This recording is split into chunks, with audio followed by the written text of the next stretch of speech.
नमस्कार विद्यार्थी मित्रांनो, तर आपण इंडियन इकॉनॉमिक सेकंडचा पहिला टॉपिक बघत होतो, ते म्हणजेच काय objectives and strategy of economic planning. तर त्यामध्ये आपण बरेच पॉइंट घेतलेले आहात. तर या लेक्चरमध्ये त्यानंतरच आपल्याला पॉइंट घ्यायचा आहे, ते म्हणजेच काय मॉडेल ऑफ इकॉनॉमिक डेव्हलपमेंट, आणि त्यामध्ये नेहरू वर्सेस गांधी, त्यालाच मराठीमध्ये म्हणता येईल आर्थिक विकासाचे प्रारूप. आणि त्यामध्ये त्या आर्थिक विकासाच्या प्रारूपामध्ये गांधी विरुद्ध नेहरू किंवा नेहरू विरुद्ध गांधीचं प्रारूप कशा स्वरूपाचं होतं हे पाहायचं आहे. त्यामध्ये सांगता येऊ शकते बघा, काय आर्थिक नियोजन प्रक्रियेमध्ये नेहरू आणि गांधी विचाराला महत्वाचे स्थान प्राप्त झालेले दिसून येते. त्यासोबतच पुढे सांगता येईल बघा, हे प्रारूप मांडण्याचा मुख्य उद्देश म्हणजे अर्थव्यवस्थेचे जलद औद्योगिकीकरण घडून आणणे. जलद औद्योगिकीकरण घडून आणल्यामुळं काय होते, कृषी क्षेत्राचा, ग्रामीण भागाचा आणि उद्योग क्षेत्राचा, सेवा क्षेत्राचा विकास मोठ्या प्रमाणात होत असतो, हे या ठिकाणी सांगता येऊ शकतो. कारण जलद औद्योगिकीकरण झालं, औद्योगिकीकरणामुळे उद्योगधंद्यामध्ये कच्च्या मालाची आवश्यकता भासते आणि कच्चा माल कुठून उपलब्ध होतो, ग्रामीण भागातून, कृषी क्षेत्रातून मोठ्या प्रमाणावर उपलब्ध होतो. म्हणून या ठिकाणी सांगता येऊ शकते की काय हे प्रारूप मांडण्याचा मुख्य उद्देश म्हणजे अर्थव्यवस्थेचा जलद विकास करण्यासाठी जलद औद्योगिकीकरण घडून आणणं, हे या ठिकाणी सांगता येऊ शकते. तसंच पुढे सांगता येऊ शकते बघा की जलद औद्योगिकीकरण घडलं तर कृषी, ग्रामीण, सेवा क्षेत्र या सर्वांचा विकास मोठ्या प्रमाणात होत असतो, हे या ठिकाणी सांगता येऊ शकते. त्यासोबतच पुढे सांगता येऊ शकते काय नेहरू यांनी आर्थिक नियोजनासंदर्भात ज्या काही दिशा मांडलेल्या होत्या त्या सर्व दिशा महात्मा गांधींनी जे काही प्रारूप तयार केलं होतं आर्थिक नियोजनाचं, त्या आर्थिक नियोजनाच्या प्रारूपापेक्षा वेगळ्या होत्या. म्हणून या ठिकाणी नेहरू विरुद्ध गांधी प्रारूप असं म्हटलं जाते, हे या ठिकाणी सांगता येऊ शकते. कारण दोघांच्याही दिशा आर्थिक नियोजनाच्या वेगवेगळ्या होत्या. कारण एक जण अवजड उद्योगांना प्राधान्य देत होतं, तर दुसरं कुटीर, ग्रामीण भाग, कृषी क्षेत्राला प्राधान्य देत होतं. म्हणून यांची विचारधारा वेगवेगळी होती. म्हणून हे प्रारूप या ठिकाणी ठेवण्यात आलेलं आपणास सांगता येऊ शकते. तसंच पुढे सांगता येऊ शकते 1977 मध्ये भारतीय जनता दलाचं सरकार म्हणजे जनता दलाचं सरकार सत्तेवर आलं होतं. तेव्हा मोरारजी देसाई पंतप्रधान झालेले होते. तेव्हा काय करण्यात आलं की लघु उद्योग, कुटीर उद्योग, ग्रामीण भाग, हे लक्षात यांच्या विकासावर भर देण्यात आला. पण 1977 पर्यंत नेहरूंचंच प्रारूप, नेहरूंचीच विचारधारा आर्थिक नियोजनासंदर्भात होती आणि त्यानुसारच काय देशाच्या विकासासाठी आर्थिक नियोजन करण्यात येत होतं. तसेच भारतीय आर्थिक विकासाचा आधार हा पंडित नेहरू यांच्या गुंतवणूक धोरणावर अवलंबून होता. तसेच पुढे सांगता येऊ शकते काय की म्हणूनच याला कशाला आर्थिक विकासाचा आधार काय होता, पंडित नेहरू यांच्या धोरणावर अवलंबून होता. बरोबर, पंडित नेहरू जसं म्हणतील तसं आर्थिक विकासाचं धोरण अवलंबलं जात होतं. म्हणून या ठिकाणी काय नेहरू प्रारूप म्हणून सुद्धा ओळखलं जाते या आर्थिक विकासाच्या धोरणाला.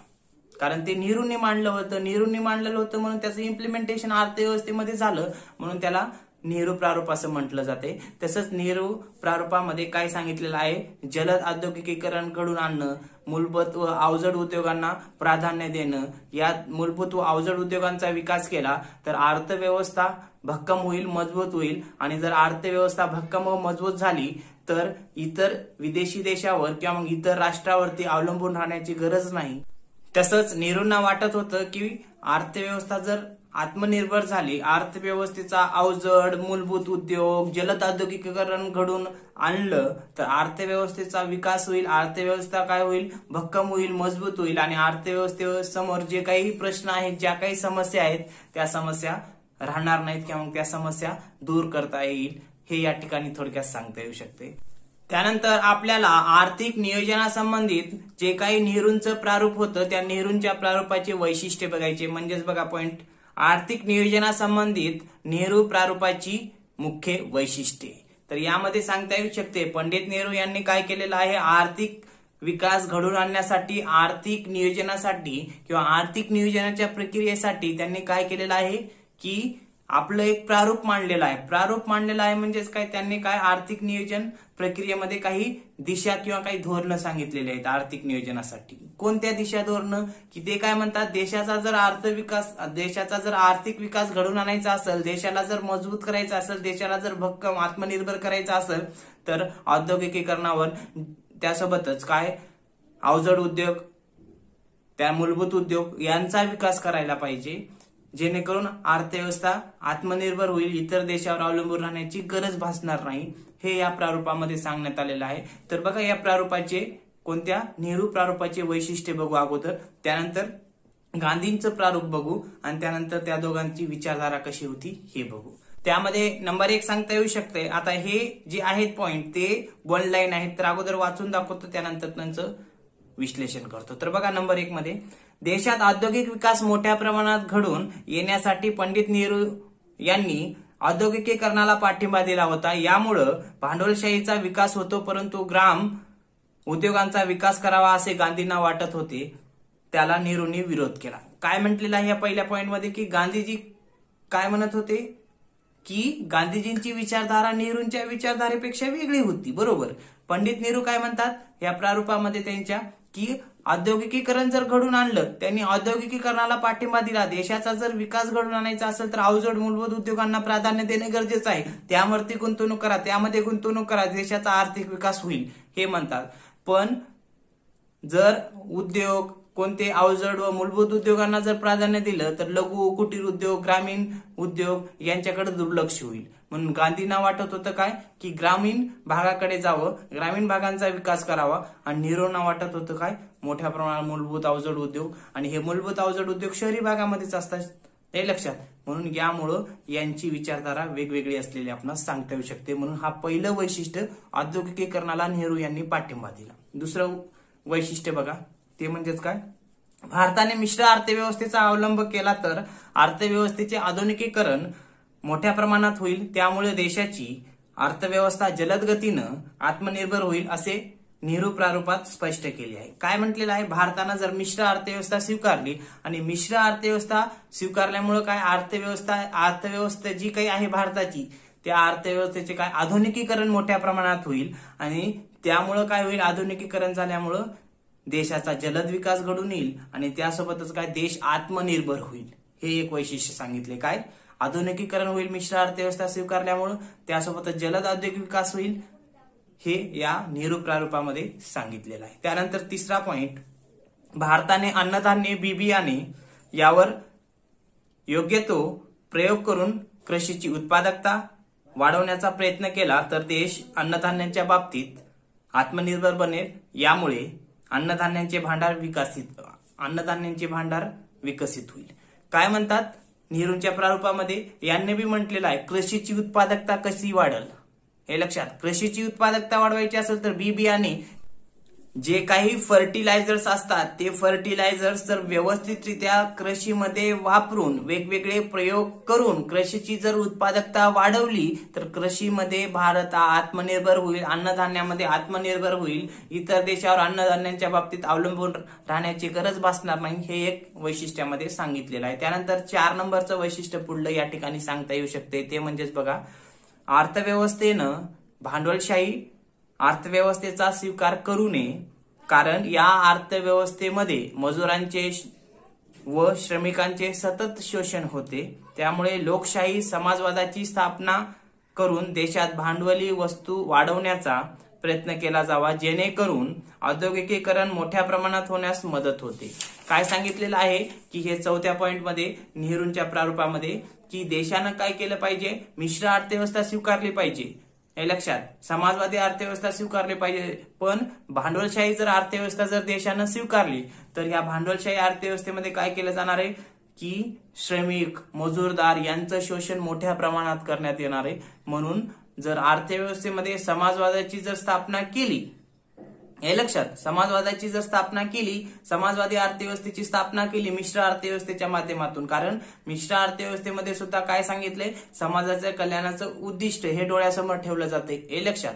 म्हणून जर मिश्र अर्थव्यवस्थेचा, समाजवादी अर्थव्यवस्थेचा जर स्वीकार केला तर अर्थव्यवस्थेमध्ये काय मोठ्या प्रमाणावर वस्तू व सेवांची निर्मिती करून ते समाजातील प्रत्येक घटकापर्यंत पोहोचवता येईल. हे एक या वैशिष्ट्यामध्ये सांगण्यात येऊ शकते. तसंच पुढे काय सांगितलेलं आहे की देशामध्ये जर मोठ्या प्रमाणात जर औद्योगिकीकरण जर केलं, या समाजवादी अर्थव्यवस्थेची स्थापना करून किंवा मिश्र अर्थव्यवस्थेची स्थापना करून तर अर्थव्यवस्थेचा विकास होऊ शकतो. हे एक या प्रारूपामध्ये सांगितलेलं आहे.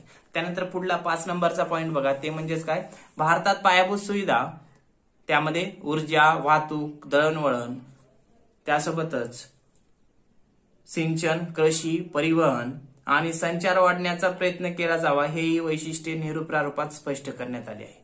काय म्हटलेलं आहे पुढलं वैशिष्ट्य 5 नंबरचं नेहरू प्रारूपामध्ये, की जर अर्थव्यवस्थेचा विकास घडवून आणायचा असेल तर जे काही इन्फ्रास्ट्रक्चर असतात देशामध्ये, ज्या काही पायाभूत सुविधा असतात, ज्या काही आधारभूत संरचना असतात, त्यामध्ये कृषी संबंधित असतील काही बाबी, परिवहन असेल, वाहतूक असेल, दळणवळण असेल, सिंचन असेल, ऊर्जा असेल, हे लक्षात, सेवा क्षेत्रातील सर्वच बाबी असतील, बँकिंग सेवा, विमा, यांचा जर विकास घडून आणला तर अर्थव्यवस्थेचा विकास होऊ शकतो. म्हणून यांच्या विकासावर भर दिलेला आहे या नेहरू प्रारूपामध्ये, हे या ठिकाणी सांगता येऊ शकते.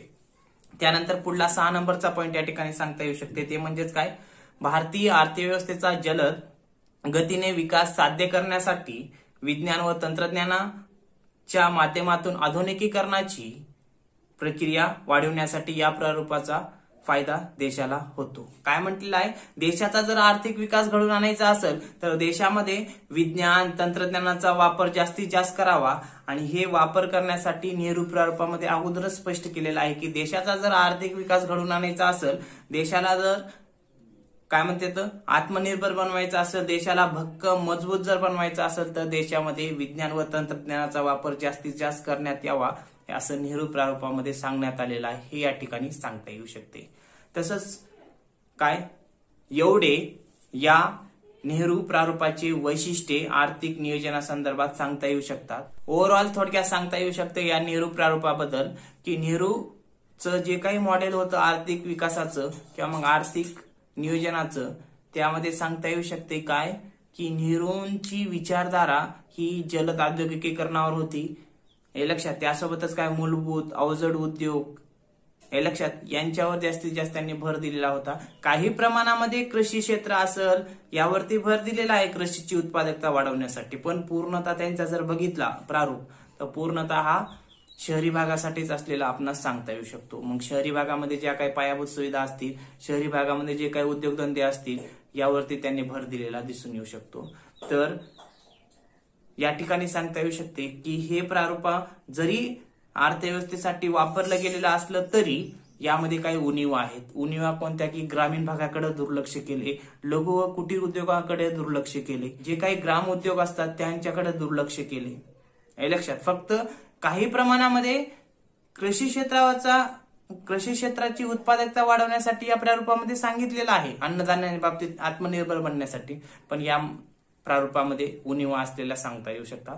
तसंच गांधींचं प्रारूप या नेहरूंच्या प्रारूपाविरुद्ध असलेलं या ठिकाणी सांगता येऊ शकते, कारण गांधींचं म्हणणं असं होतं की ग्रामीण भागाकडे चला, ग्रामीण भागाचा विकास करा, जेणेकरून अर्थव्यवस्थेचा विकास होऊ शकतो जर ग्रामीण भागाचा विकास झाला, हे या ठिकाणी सांगता येऊ शकते. म्हणजे या दोघांची विचारधारा एकमेकाच्या विरुद्ध असलेली या ठिकाणी सांगता येऊ शकते.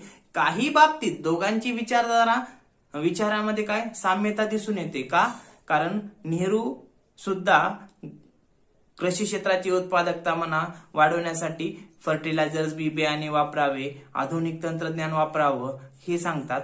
तर गांधी सुद्धा म्हणतात कृषीमध्ये काय, कृषी ग्रामीण भागात असते, ग्रामीण भागाचा कृषी क्षेत्राचा विकास करावा, असं काही बाबतीत दोघांच्या विचारामध्ये साम्यता दिसून येते, हे या ठिकाणी सांगता येऊ शकते. तर या ठिकाणी हे नेहरूंचं आर्थिक विकासाचं प्रारूप थोडक्यात सांगता येऊ शकते.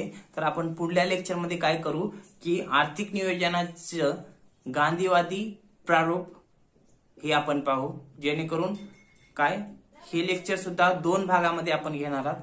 पहिल्या भागामध्ये काय थोडक्यात introduction, model of economic development मध्ये नेहरू वर्सेस गांधींची थोडक्यात इंट्रोडक्शन पार्ट, आणि नेहरूंचं विचारधारा, नेहरूंचं प्रारूप आपण बघितला. तर पुढल्या लेक्चरमध्ये आपण काय करू की गांधींचं प्रारूप अर्थव्यवस्थेच्या आर्थिक विकासासाठी काय होतं, आर्थिक नियोजनासाठी काय होतं, हे आपण पुढल्या लेक्चरमध्ये घेऊ. ओके.